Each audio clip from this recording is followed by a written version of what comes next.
Selamat datang di podcast Baku Tanya bareng Rizky malam hari ini ya. Dan saat ini tuh senang banget rasanya kita mau ngobrol tentang perlindungan perempuan, anak, keluarga berencana dalam potret Saruma.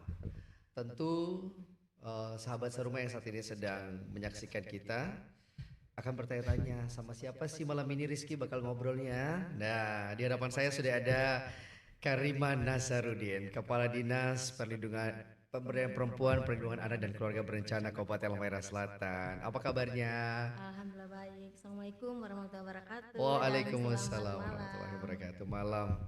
Sehat ya Bu ya? Alhamdulillah sehat Pak Rizky. Alhamdulillah. Ini kita seperti yang sudah saya sebut tadi, kita bakal pembahasan kita itu tentang kapasitas Anda sebagai Kepala Dinas Pemberdayaan Perempuan, Perlindungan Anak dan KB di Kabupaten Halmahera Selatan. Apalagi kalau di tema kita ini potretnya kita itu ke Saruma.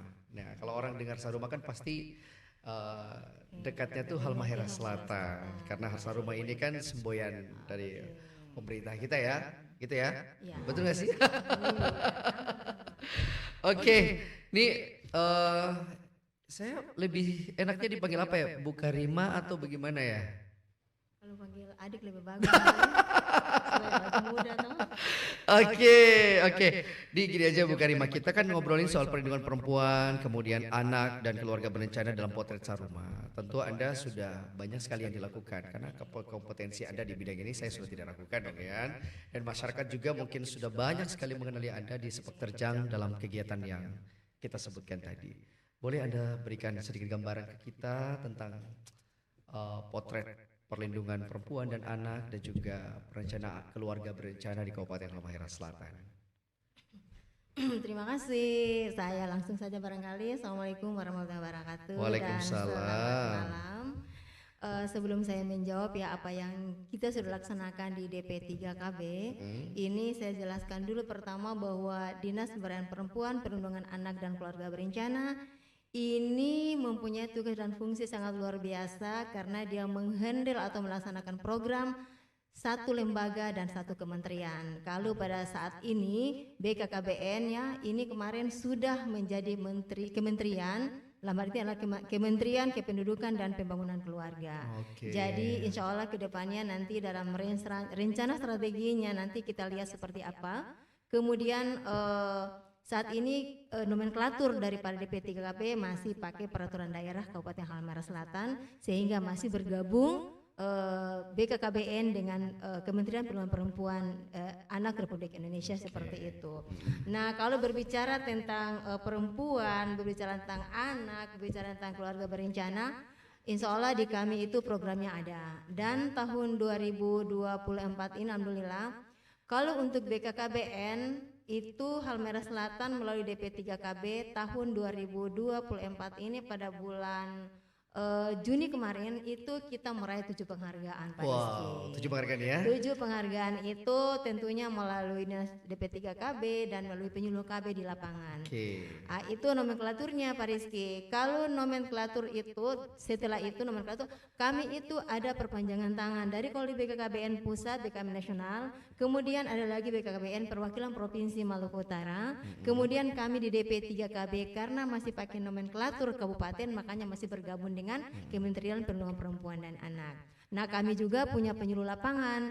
Jadi penyuluh lapangan ini adalah ASN yang ditugaskan oleh BKKBN di 30 kecamatan. Jadi Halmahera Selatan saat ini mempunyai di setiap wilayah di 30 kecamatan itu sudah ada penyuluh KB-nya Pak Rizky. Nah, mereka ini adalah perpanjangan tangan bagaimana menjalankan program Bangga Kencana, yaitu pembangunan keluarga dan keluarga berencana yang namanya kemarin panjang sekali disingkat menjadi Bangga Kencana, pembangunan keluarga dan keluarga berencana sehingga lebih gampang untuk diingat seperti itu. Nah, ini programnya banyak.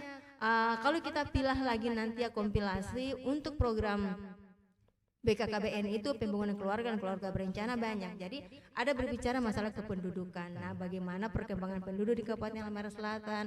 Oh, bagaimana menekan tingkat kelahiran? Nah, itu. Kemudian ada program keluarga berencana sudah pasti. Jadi kalau orang bicara BKKBN, orang pasti asumsinya adalah ber-KB terus. Berkabeh terus, Nah, ya. tapi ternyata BKKBN tidak hanya memberikan pelayanan keluarga, pelayanan kontrasepsi berkualitas yang namanya Oke, KB, KB. tetapi ada program-program pemberdayaan di lapangan dan kepada masyarakat.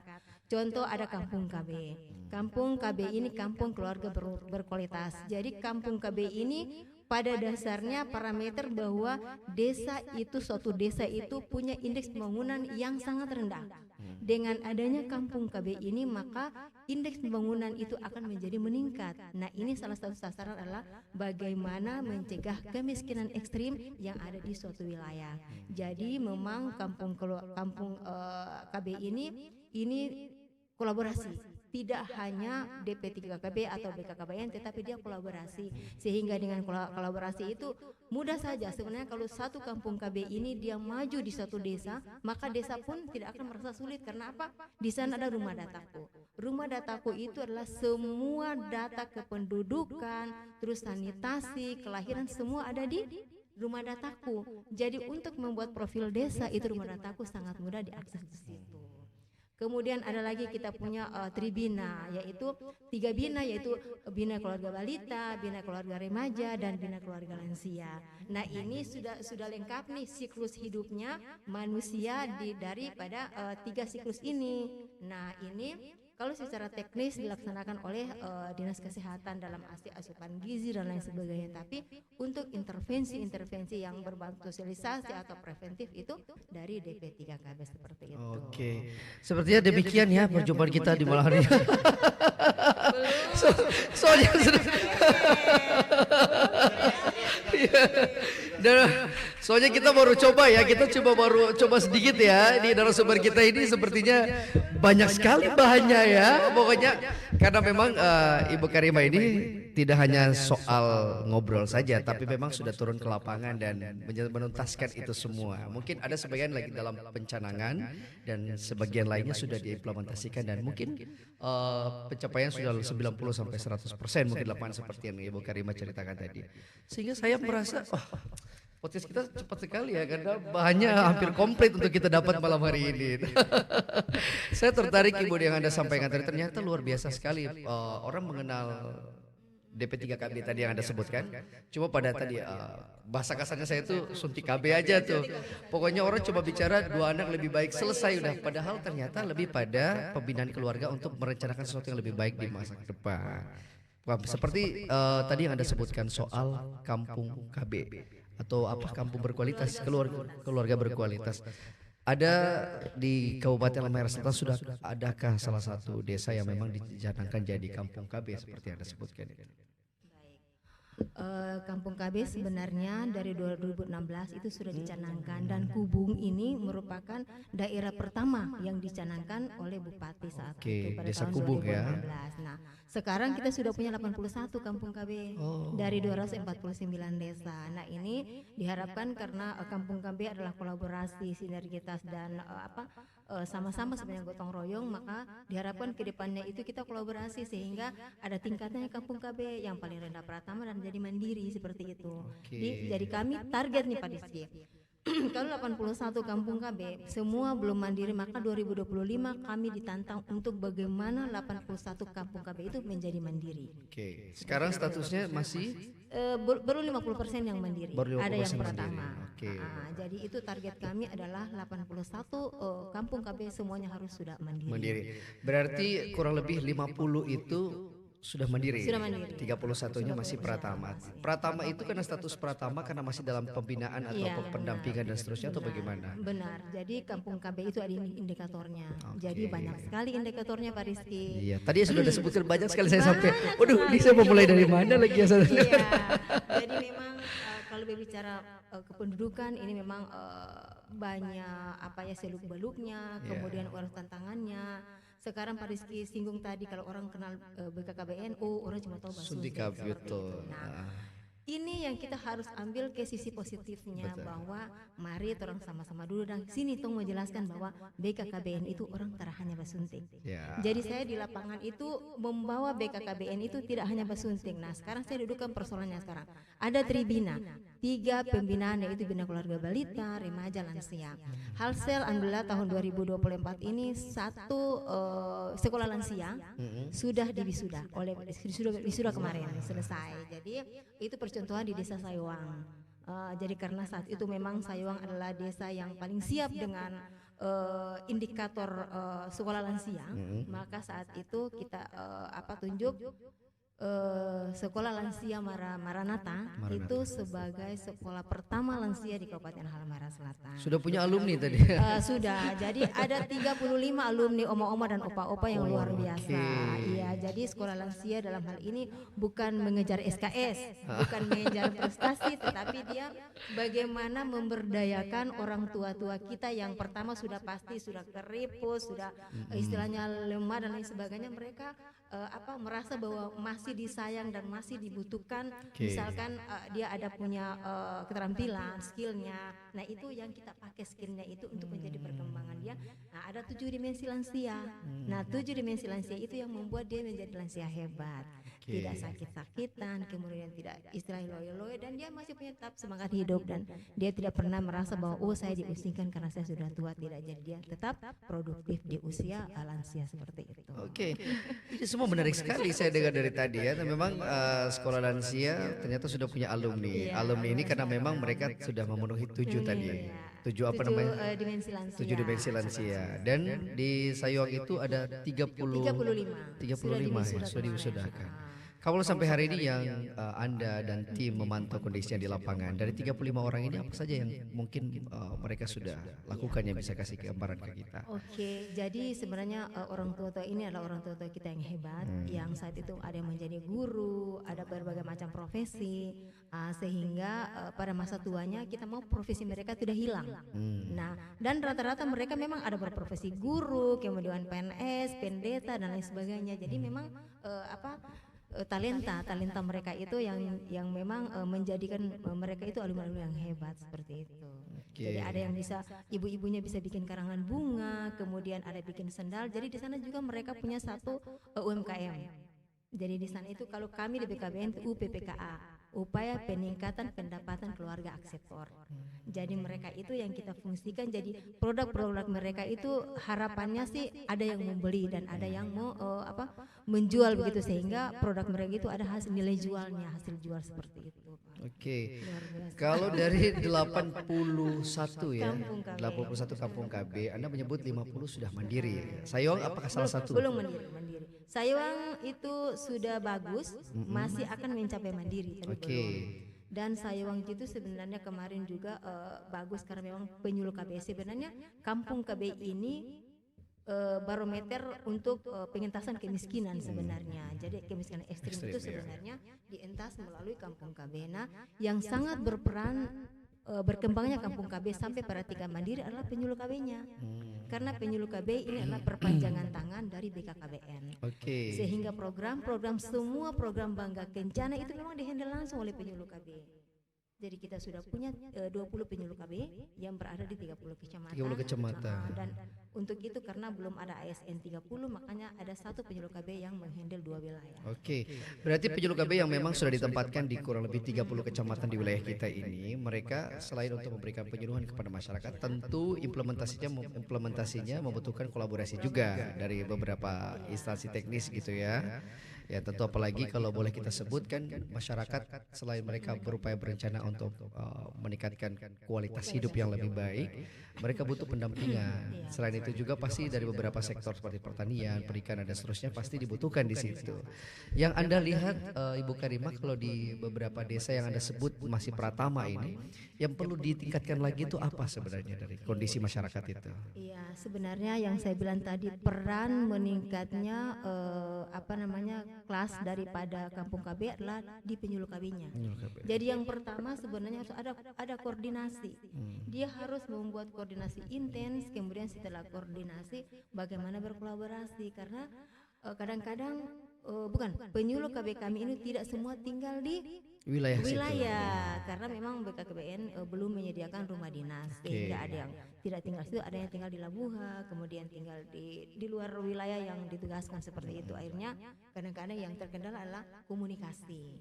Jadi nanti kegiatan turun komunikasi. Nah, komunikasi ini sangat diperlukan karena dengan adanya komunikasi baru ada kolaborasi seperti itu. Jadi memang peningkatan SDM daripada penyuluh juga sangat penting. Nah, mohon maaf rata-rata memang kalau penyuluh kami tingkatan SMA, tingkat pendidikan SMA dengan mungkin hanya apa adanya. Nah, ini kami pada tahun 2024 kemarin adalah sudah memberikan berbagai inisiatif, inovasi dan sebagainya supaya mereka itu ditingkatkan pengetahuannya. Nah, arahannya mudah-mudahan mereka juga bisa ambil sekolah nih seperti UT dan lain sebagainya, sehingga ada peningkatan SDM. Nah, BKKBN mulai 2023 kemarin itu memang semua pembinaan SDM-nya itu melalui online. Jadi ada podcast, kemudian ada Zoom meeting itu. Jadi karena wilayah kita memang cukup luas dan tapi memang ada yang tidak ada sinyal. Jadi sekarang itu pembinaan itu lewat online seperti itu. Lewat online ya. Tentu berarti Anda di DP3KB terus memantau perkembangan itu. Para penyuluh kita ditingkatkan kapasitasnya melalui baik bimbingan secara khusus kepada mereka. Di samping itu juga menyemangati mereka untuk melanjutkan studi mungkin ya, untuk peningkatan pengetahuan yang lebih dalam rangka melaksanakan tugas di lapangan. Ibu Karimah, saya coba ingin mengajak Anda untuk bicara ke soal kondisi kita saat ini ya, yang mungkin ini salah satu isu nasional tentang stunting. Ya, kalau boleh saya sebut, stunting ini kan program nasional yang masuk dalam RPJMN ya. Bahkan di tahun 2024 ini ada target secara nasional yang kita harus mencapai 14% ya.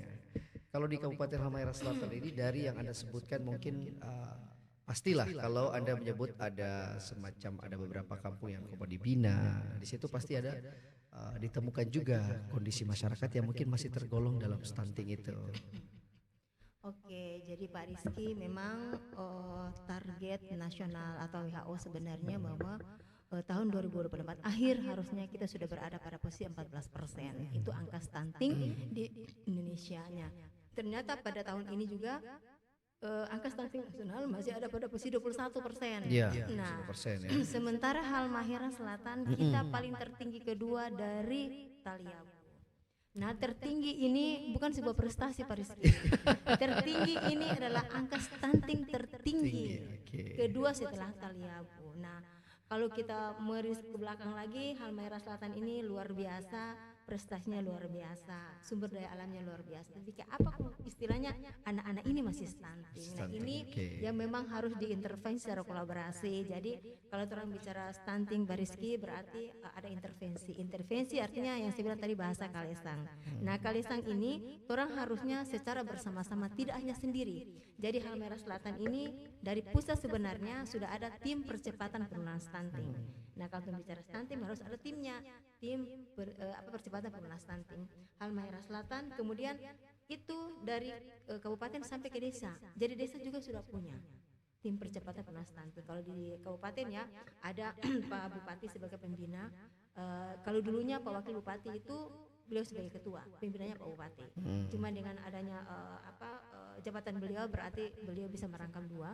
Kemudian ada 3 di situ yang wakil. Jadi wakilnya itu wakil 1 itu Pasekda, wakil kedua 2 Kepala Bapeditbangda, dan wakil kedua 3 adalah Ibu Ketua Tim para PKK, Ibu Bupati. Nah, yang sekretaris kami karena di pusat juga wakil ketua kepala BKKBN itu yang menjadi sekretaris. Nah, jadi kami itu koordinator. Nah, kemudian kembali lagi Pak Rizky, ada data nih. Kalau dari 2000, kalau Halmahera Selatan data stunting itu 2021 masih ada pada 32,7%. Kemudian turun lagi 31,4%. Nah, sekarang 2023 kemarin itu turun menjadi 30,4%. Jadi turun 1% Pak Rizky. Tapi dilihat Halmahera 1% itu kecil tapi absolutnya besar. Karena Halmahera Selatan ini paling banyak jumlah penduduknya terutama balita. Betul. Nah, jadi ada dua parameter untuk menentukan stunting. Jadi sekarang begini, penilaiannya ada dua, Pak Rizky. Kalau Halmahera Selatan pada bulan November 2024 ini itu angka stunting kita sudah berada pada 7%. Kalau melalui EPPGBM itu elektronik pencatatan pendataan berbasis masyarakat. Jadi ini punya Dinas Kesehatan. Jadi anak-anak yang setiap bulan ditimbang melalui Posyandu itu masuk datanya Dinas Kesehatan sekarang sudah terkonek dengan sistem satu data ASIDA. Jadi sudah terkonek itu.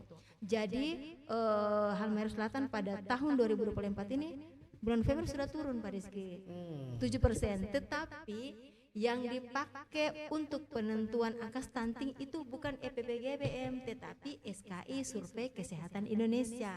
Nah ini jadi kalau misalkan kita di Halmahera Selatan ini stunting EPPGBM oke 7%.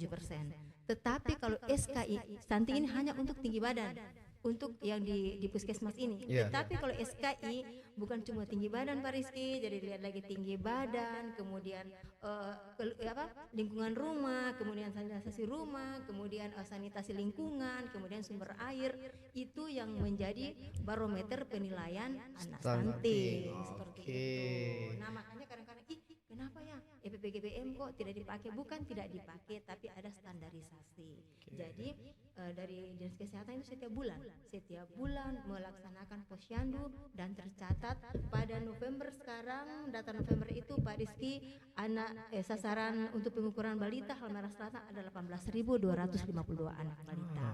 Kemudian sasaran yang ditimbang ada 15.861. Nah yang jumlah stunting dari sekian banyak ada 675 anak stunting. Makanya kita berada pada posisi 7% untuk Halmahera Selatan bulan November. Saya berharap sih untuk Desember ini nanti dia lebih turun lagi. Oke. Berarti boleh saya sebut bahwa di 6 bulan terakhir ini memang Anda konsen betul dalam penanganan soal stunting ini juga. Ataukah ada prioritas lain yang sedang Anda? Jadi Pak Rizky, saya perlu sampaikan bahwa untuk konvergensi stunting bukan hanya DP3KB.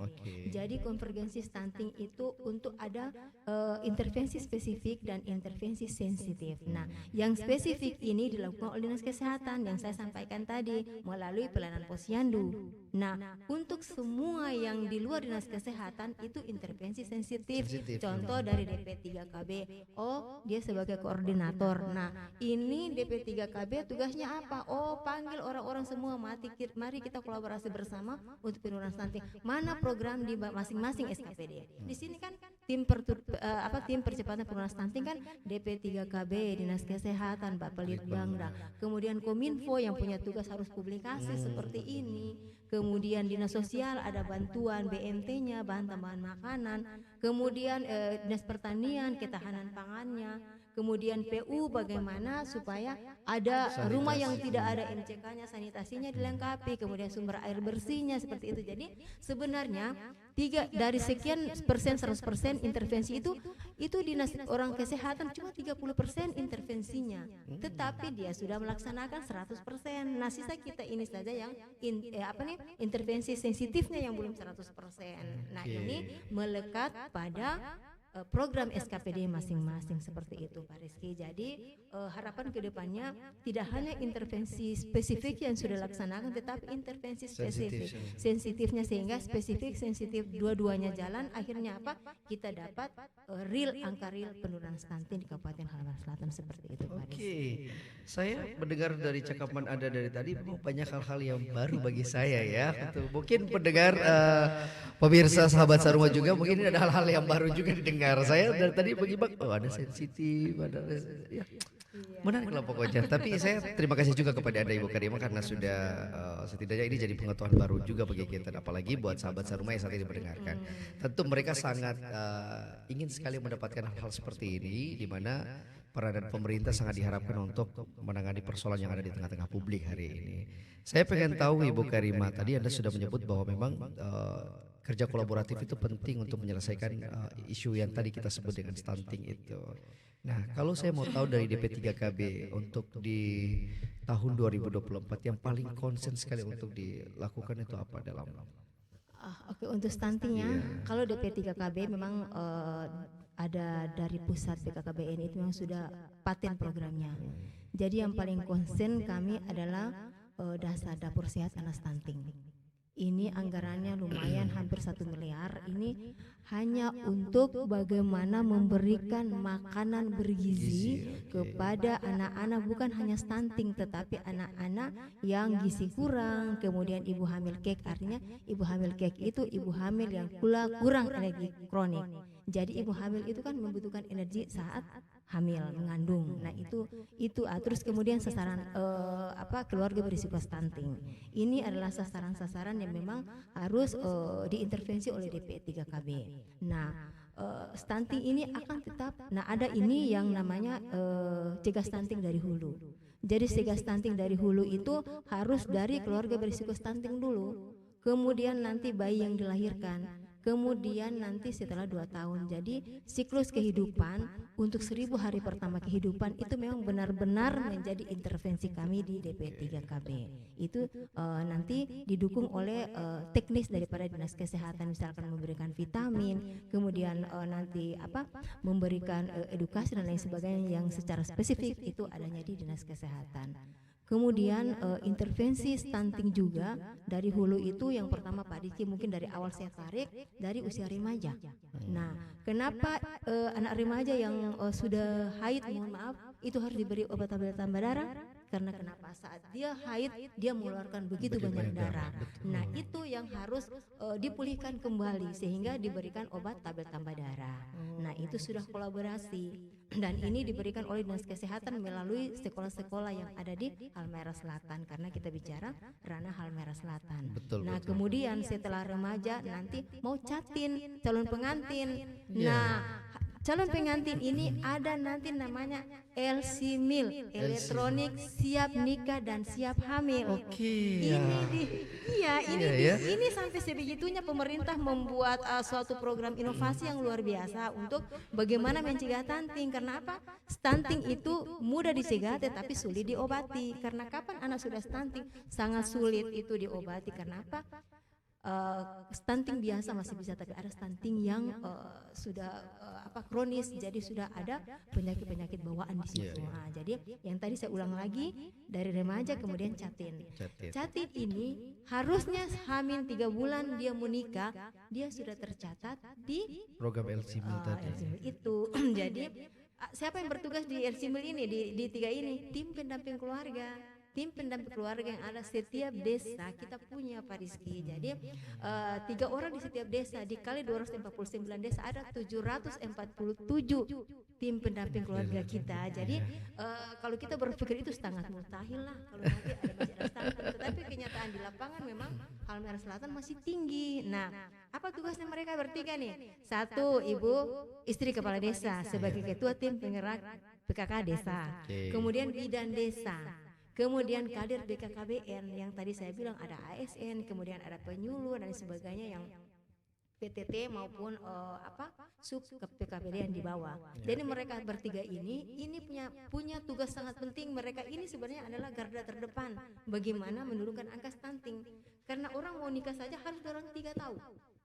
Nah, kalau Ibu Kades sudah tahu, panggillah ini bidan desa, kemudian BKKBN. Karena BKKBN ini sebenarnya yang menginput hasil daripada screening kesehatan calon pengantin. Kenapa harus di screening Pak Rizky? Nah, supaya misalkan anak ini kan usia perkawinan harus 20 tahun dan 22 misalkan, laki-laki dan perempuan. Nah, ternyata di screening dia baru 18 tahun. Ternyata tidak bisa. Nah, berarti ini panjang nih ceritanya, kalau menikah di bawah umur kena lagi sanksi nantinya. Nah, itu yang intervensi, itu yang di tindakan preventif. Kemudian nanti kalau misalkan berat badannya nih, ternyata dia kan harus 40 kilo, coba 35. Nah, dalam waktu 3 bulan ini bisa pemulihan Pak Rizky, misalkan berat badannya kurang, kemudian ada penyakit bawaan misalkan. Berarti harus berobat dulu. Nah, kenyataan sekarang besok nih mau nikah belum juga masuk di LC-MIL. Nah, ini tantangan terberat Halmahera Selatan seperti ini Pak Rizky. Nah, saya penekanan kepada penyuluh KB Di mana ada orang nikah, di situ harus ada penyerahan LC Mil.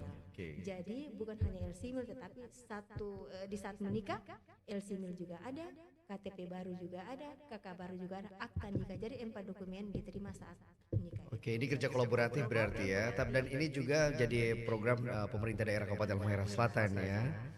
Oke, saya tertarik tadi ingin bertanya kepada Ibu Karima terkait dengan ada keluarga yang kemudian bisa divonis begitu ya, bisa berpotensi stunting. Itu apakah dilihat dari ciri mana dulu keluarga yang berpotensi itu? Ada indikator, Pak Rizky. Indikator ya. Ada indikator yang dari BKKBN itu bisa menentukan mana keluarga berisiko stunting. Jadi yang pertama dari ciri-ciri fisiknya, kemudian dari rumahnya, kemudian mungkin dari ada pendidikan, kemudian penyakit bawaan. Jadi ada beberapa indikator itu memang yang menentukan. Nah, jadi kita ini kalau pendataan keluarga Pak Rizky, dia masuk di New SIGA, New Sistem Informasi Keluarga. Jadi mereka sudah mendata di lapangan, dia akan masukkan ke sistem. Nah, dari sistem itu akan terbaca. Jadi dari data yang kita masukkan, sistem akan membaca. Nah, dari situ kita bisa menentukan berapa banyak keluarga berisiko stunting Halmahera Selatan. Seperti itu. Oke, dari data dari BKKB dari DP3KB sendiri di tahun 2024 ini kurang lebih ada berapa keluarga yang bisa kita vonis bahwa mereka ini berisiko terkena stunting? Belum bisa Pak Rizky, nanti Januari. Januari ya, oke. Berarti tarik kita 1 tahun begitu ya? Tarik 1 tahun, baru bisa kita pastikan berapa keluarga berisiko stunting, kemudian berapa anak stunting. Seperti itu. Bahkan di dalam New SIGA itu akan terlihat ada keluarga yang punya MCK ada atau belum. Di situ ada semua. Jadi ada indikator yang menentukan bagaimana suatu keluarga dinyatakan sebagai keluarga berisiko stunting. Dan keluarga miskin, ada keluarga berisiko stunting seperti itu.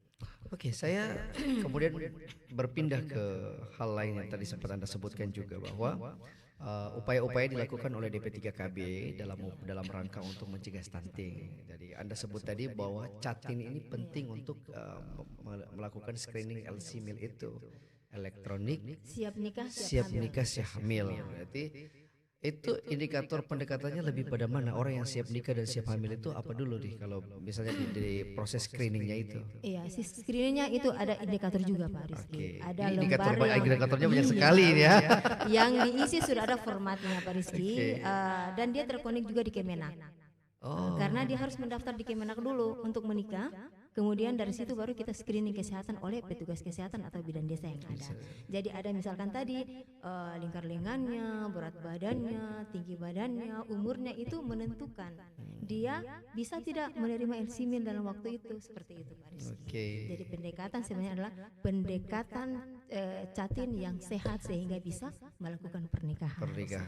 Sehingga nanti tidak melahirkan anak stunting. Betul, karena antara calon ayah, calon ibu betul-betul sudah terverifikasi lah kita bisa sebut begitu ya. Sudah screening. Otomatis tujuannya screening adalah mengetahui kondisi kesehatan daripada pasien atau calon pengantin yang mengajukan pernikahan sebenarnya. Berarti nanti kalau misalnya nih ya, ada teman saya mau nikah. Kalau terus kemudian ada penyuluh KB Anda ya, atau ada petugas Anda yang di lapangan, kemudian mengetahui itu, kan memang mereka sudah daftar di kantor urusan agama. Berarti data itu juga mungkin terkoneksi dengan Anda. Berarti tim Anda juga langsung mendatangi yang bersangkutan untuk melakukan proses screening LC Mil itu. Jadi melalui penyuluh KB. Dan 3 sebenarnya tadi kan yang TPK, tim pendamping keluarga. Ketua tim gerak KK desa, ibu bidan sama penyuluh KB-nya. Berarti kalau mereka sudah dinyatakan sehat, lulus screening lah dari LC Mil ini, berarti apa? Diberikan sertifikat. Jadi sertifikat itu kalau kemarin kan dimasukkan dalam sistem, jadi nanti keluarnya tanda tangan langsung oleh Kepala BKKBN Pusat. Mereka mendapatkan itu sebagai hasil verifikasi screening, berarti bisa nikah seperti itu. Berarti ini upaya ya yang sedang dilakukan untuk bagaimana memproteksi sejak awal gitu ya, supaya dari hulu karena tentunya kan sebelum daripada dong dua ini menghasilkan sesuatu yang buruk harus lewat screening dulu, memastikan bahwa dong dua sehat, insya Allah yang keluar dari yang lahir juga insya Allah sehat. Karena satu dari dari 5 bayi yang lahir itu berisiko stunting 1 orang. Oke, 1 dari 5. 1 dari 5 Jadi ya. bayangkan menyinggung masalah ini, program KB tepat untuk menjarahkan kelahiran, bukan suruh berhenti orang melahirkan, bukannya. Program KB adalah bagaimana menjarahkan kelahiran anak 1, 2, dan 3 seperti itu. Oke. Karena apa? Kadang-kadang kan orang ingin mempunyai banyak anak. Nah, antisipasi atau inisiatif daripada BKKBN adalah bagaimana menjarahkan kelahiran, dan Al-Quran juga bilang seperti itu, menyusui anak sampai 2 tahun. Nah, kenapa? Karena saat hamil begitu banyak beban, kemudian mungkin ada keadaan fisik yang memang tidak normal seperti itu. Nah, begitupun pada saat melahirkan, mungkin sudah pengaruh psikis dan lain sebagainya, kemudian organ-organ tubuh, terutama sistem reproduksi, mohon maaf, yang sudah pasti saat melahirkan pertama, pasti banyak sel-sel yang putus dan lain sebagainya. Nah, itu dipulihkan. Makanya program KB masuklah dia di situ. Baiknya setelah melahirkan itu menggunakan alat kontrasepsi seperti itu, sehingga mencegah kehamilan mungkin sampai 2 tahun seperti itu. Kalau pil mungkin sebulan, tiap bulan, tiap hari minum. Kemudian ada implan itu 3 tahun.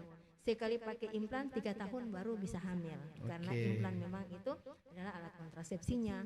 Kalau mau pakai IUD lebih aman lagi 8 tahun Pak Rizky. 8 tahun ya, kayaknya saya nyerah tidak yang 8 tahun ya.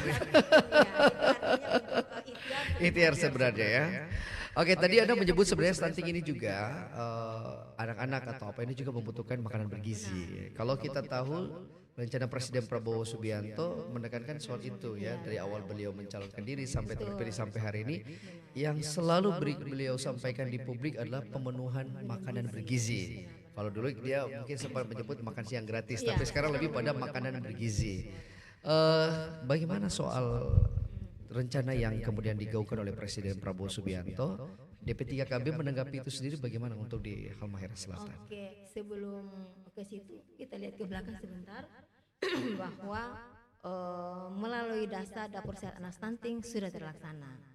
Kemudian dari Dinas Kesehatan itu sudah jalan setiap hari ibu hamil maupun anak stunting atau anak beresiko stunting dan gizi buruk itu diberikan porsi makanan sehat nilainya 16.000 satu kali makan. Itu sudah mencukupi gizi daripada anak. Nah, berarti kan sudah jalan nih. Nah, 2025 dengan adanya program Prabowo yang tadi, makanya Halmahera Selatan sebenarnya sudah apa? Sudah launching City Garden. City Garden. Nah, launching itu. Nah, kembali kepada DP3KB masih pada pemenuhan gizi daripada anak-anak stunting itu. Seperti itu. Dan saya lihat kalau dalam program kami 2025 juga belum berpisah, belum mengentas dari situ, masih pada program pemenuhan gizi anak stunting melalui dasar dapur sehat atasi stunting seperti itu. Saya ingin loncat. Tadi saya kira pembahasan kita tentang stunting ini kan berkaitan dengan anak dan keluarga. Saya ingin spesifik, ingin mendengar cerita Anda tentang soal angka apa ya, perempuan, kekerasan terhadap perempuan. Apakah di Halmahera Selatan kita di tahun 2024 ada soalan itu terjadi?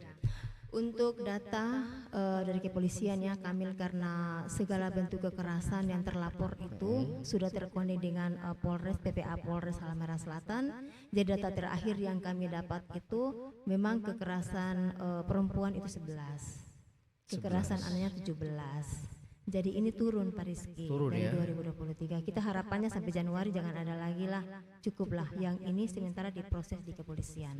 Ada beberapa yang sudah selesai dan sudah mendapat hukuman sesuai dengan undang-undang yang berlaku ya, dan sementara yang lain masih proses penyidikan seperti itu Pak Rizky. Kekerasan yang terjadi pada perempuan ataupun anak, kekerasan ini terjadi, langkah DP3KB lebih pada perlindungan ya tentunya. Pertama tentu menyerahkan tindak lanjut ini kepada pihak yang berwajib seperti kepolisian untuk menangani kasus pidana dan seterusnya. Tapi tentu tim Anda, penyuluh KB dan seterusnya yang berada di lapangan di setiap desa yang kurang lebih ada 249 desa yang kita punya di Kabupaten Halmahera Selatan ini, tim Anda selalu bergerak untuk penyuluhan tentang keluarga ya. Mungkin karena kita 2 kementerian ya sekarang, jadi sebenarnya masing-masing itu fokus pada tupoksinya. Jadi kalau penyuluh KB itu lebih banyak pada program Bangga Kencana. Bangga Kencana. Apa tadi Untuk saya udah lupa tadi Bangga pembangunan keluarga dan keluarga berencana. Pembangunan keluarga Dan keluarga berencana. Oke. Jadi mereka itu lebih fokus pada program Bangga Kencana.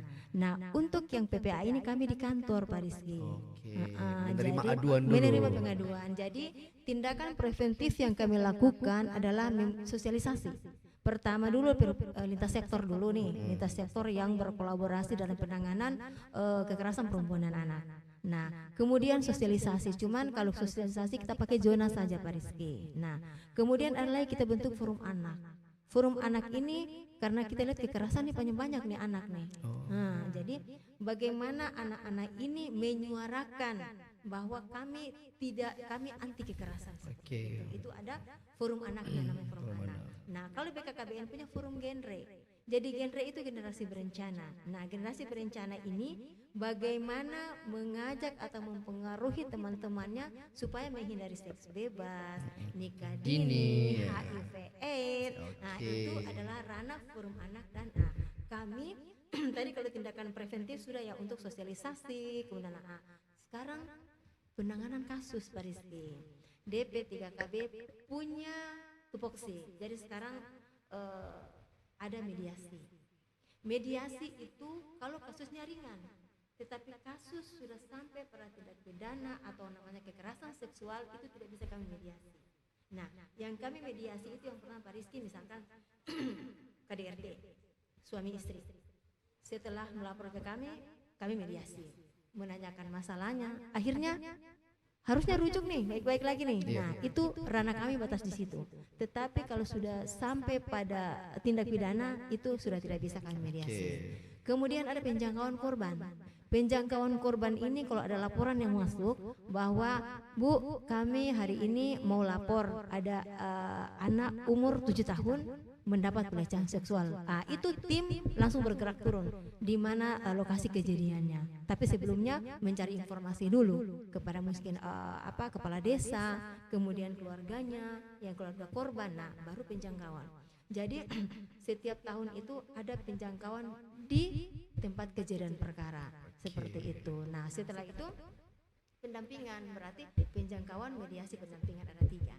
Jadi pendampingan ini tim kami juga, kami punya sarjana psikologi, cuma belum punya psikolog. Nah, jadi tim ini turun setelah menjangkau itu kalau memang dari polsek atau wilayah-wilayah tidak bisa menuntaskan karena tidak ada penyidik, maka digeser ke Polres. Nah, itu kami dampingi Pak Rizky. Mulai dari datang, kalau kasusnya sampai 10 hari, kami layani 10 hari. Ada mobil perlindungan ini, itu dijemput di pelabuhan, di rumahnya kah, dibawa ke kepolisian, ke kantor polisi. Difasilitasi lah pokoknya. Kalau misalkan dia butuh visum, kita bawa lagi ke rumah sakit. Kemudian kalau dia sakit, kita rawat lagi, mau di puskesmas kan, di rumah sakit kan. Memang dijamin betul hak korban seperti itu Pak Rizky. Nah, kalaupun nanti pada penyidikan dan kami dibutuh untuk pendampingan karena usia anak, jadi pendampingan misalkan sidang itu kami punya ranah di situ Pak Rizky. Jadi insya Allah yang 2024 itu kami sudah melaksanakan 3 fungsi sekaligus seperti itu Pak Rizky, dari preventif maupun pelayanan seperti itu. Baik, saya ingin tahu Ibu Karimah, dalam benak Anda saat ini mungkin yang ingin Anda lakukan untuk menyelesaikan tugas di akhir tahun 2024 ini apa? Oke, harusnya pengennya sih kasus yang ada di kepolisian itu tuntas begitu. Tuntas ya. Cuman kita negara hukum. Iya, kita jadi ikut prosesnya. prosesnya, tapi kami tetap kawal seperti itu. Seperti itu Pak Rizky. Nah, satu lagi yang menjadi support bagi kami di DP3KB itu 2024 ini sudah dilantik 4 perempuan hebat di legislatif. Jadi ada 4 orang yang duduk di DPRD. Mewakili perempuan. Mewakili perempuan. Jadi perwakilan perempuan yang duduk di legislatif. Jadi harapannya melalui Ibu Hebat 4 ini program-program DP3KB terutama perlindungan perempuan anak ini bisa didukung dan diturunkan angka kasusnya, kemudian program-program pemberdayaan perempuan ini bisa ditingkatkan seperti itu. Oke, Pak kita juga pasti berharap seperti itu ya. Mudah-mudahan para wakil rakyat kita, khususnya yang keterwakilan perempuan, 4 perempuan hebat yang sudah Ibu Karimah sebutkan tadi, ya mudah-mudahan mendengarkan dan menonton podcast Baku Tanya kita di saat ini ya. Kita gak sebut malam, gak sebut siang karena memang dia tayang kapan saja. Iya. Satu lagi Pak Rizky, insya Allah besok DP3KB ya, Kabupaten Halmahera Selatan, DP3KB akan melakukan aksi genting. Genting ini kemarin baru di launching oleh Pak Menteri, alhamdulillah BKKBN sekarang sudah menjadi Kementerian Kependudukan dan Pembangunan Keluarga. Jadi di launching kemarin tanggal 5 genting. Gerakan orang tua asuh cegah stunting. Nah ini Halmahera Selatan, insya Allah besok kami akan melakukan aksi setelah launching kemarin jadi aksi yang kami lakukan insya Allah besok Pak Bupati, kemudian Forkopimda, kemudian Ibu Ketua Tim Penggerak PKK, kemudian ketua-ketua organisasi perempuan akan hadir besok. Sekalian kami akan melaksanakan Hari Anti Kekerasan Terhadap Perempuan seperti itu Pak Rizky, berlangsungnya di UMKM Milenial seperti itu Pak Rizky. Baik, kami pasti doakan Anda Ibu Karimah bersama tim dan juga seluruh yang terlibat nantinya, mudah-mudahan lancar seluruh kegiatannya. Apalagi seperti yang Anda sebutkan tadi, sekarang Anda sementara sedang akan membangun koordinasi karena BKKBN tidak hanya sebagai lembaga atau badan, dia naik statusnya menjadi kementerian dan mungkin koordinasi Anda akan lebih luas lagi dan akan menanti tahun 2025 akan seperti apa. Kita menunggu rencananya dari Kementerian PPRI, kemudian Kementerian Kependudukan dan Pembangunan Keluarga seperti apa nanti sampai 2025-2029. Yang pasti Renstra kita akan mengikuti RPJMN kemudian RPJMD seperti itu. Baik, terima kasih Bu Karimah sudah menyempatkan waktunya bersama kami di podcast Baku Tanya. Iya. Karena dari tadi saya tanya Anda jawab banyak sekali dan saya suka itu. Ternyata dari hal-hal yang Anda sampaikan sangat bermanfaat bagi kita semua tentunya. Sahabat Saruma juga yang mungkin menonton kita saat ini pasti sangat bermanfaat rasanya. Karena tadi yang kita sebutkan bahwa image kita mendengarkan soal DP3KB hanya soal suntik KB saja.